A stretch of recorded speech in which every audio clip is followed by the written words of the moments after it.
We have a Dragon Ball Z hypothetical coming at you today. Could Raditz beat the Z Fighters? Piccolo, Tien, Yamcha, Krillin, Chaozu, and we're also going to throw in Master Roshi and also Yajirobe for good measure. Raditz has a stated power level of 1200 and also 1500 in some guidebooks. Piccolo is still the Z Fighters heavy hitter with a power level of 408 unweighted, and capable of shooting off a special beam cannon with a power level over 1400. Tien would be the next strongest Z fighter present with a power level between 250 and 300, as well as a vast array of techniques. Krillin would be the next strongest Z fighter with a power level of 206 as measured by Bulma with Raditz's Scouter. We have Yamcha with a stated power level of 177. Master Roshi with a power level of 139. Chaozu, who has a power level of 150 at the time. And Yajirobe with a power level of 195. There's going to be two potential options for the Z Fighters to somehow squeak by Raditz. One is all of the other Z Fighters distract Raditz and try to subdue Raditz by possibly grabbing his tail or putting him in a headlock so Piccolo can charge up his special beam cannon and pull the same move again. Option number two is the Z Fighters distract Raditz long enough for Master Roshi to use the evil containment wave. And Tien, of course, can use the evil containment wave as well. So either one of them could use the evil containment wave and try to stop Raditz, assuming the evil containment wave could even work against Raditz. Now, let's assume that if the Z Fighters start taking things seriously immediately and all power up to their maximum, let's say they could all raise their power level between 50 and 100 points based on what I already said was their starting power level. They are still far weaker than Raditz, and it would be very difficult for them to damage Raditz without charging up their attacks tremendously.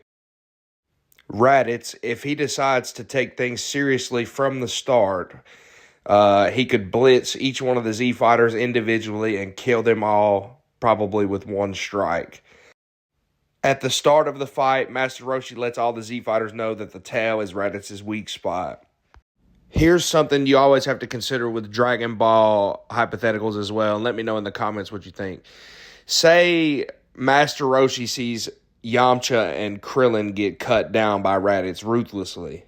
Does Master Roshi get super pissed off and charge up a super Kamehameha as powerful as he can and fire it off and maybe hit a power level of, 800 even or 900?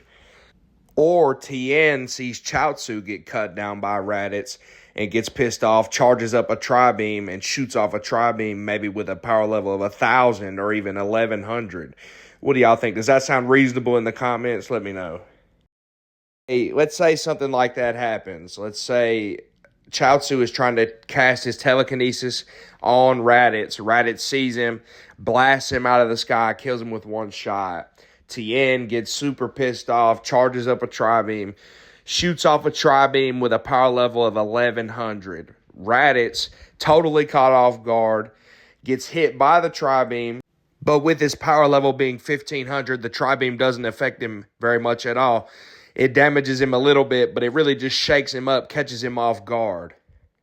Piccolo times it up, fires a special beam cannon, and kills Raditz. So these are the type of scenarios we're dealing with. The Z Fighters are going to take some heavy casualties, and the remaining Z Fighters are going to have to get pissed off, break their limits, and defeat Raditz if they're going to be able to do it. Let's go ahead and get this out of the way as well.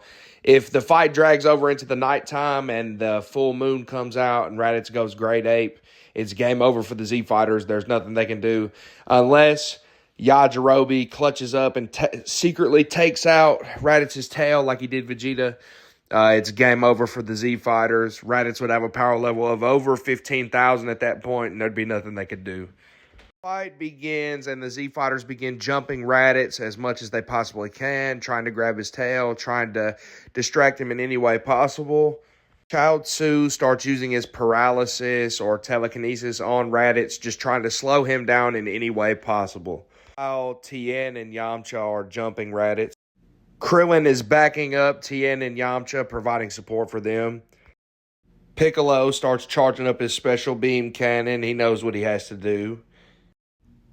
Master Roshi and Yajirobe are playing backup, and all of the Z Fighters are pressing Raditz as hard as they can.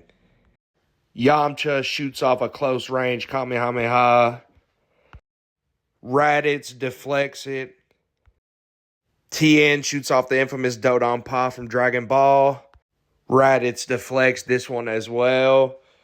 So then Raditz gets slightly annoyed, fires a blast, and kills Krillin in one shot. Now you see the intense amount of pressure the Z Fighters would be under. The stakes would be higher than ever before. So, yes, it is possible that they could beat Raditz. However, without Goku there, I think the likelihood would be very low. Probably they win 3 out of 10 times. Raditz wins 7 out of 10 times. He's just way stronger than them, and he would be a huge problem. If the Z Fighters really lock in, go full power from the start, and use their strength in numbers, their 7-on-1 advantage against Raditz as much as they can, break out every technique in the book they've got, the solar flare, the tri-beam, the Kamehameha, everything that they've got, then maybe they could squeak by Raditz. It's going to be very difficult. So let me know in the comments what you think. Is it reasonable to assume that when the Z Fighters get pissed off, their power levels could rise very high and they could bust through their limits temporarily and shoot off attacks much greater than themselves? Do you think Raditz would handedly defeat the Z Fighters, or do you think the Z Fighters could pull off the W? And just let me know. If you want to see more content like this, let me know in the comments. Go ahead and like, comment, and subscribe, and thanks, everybody.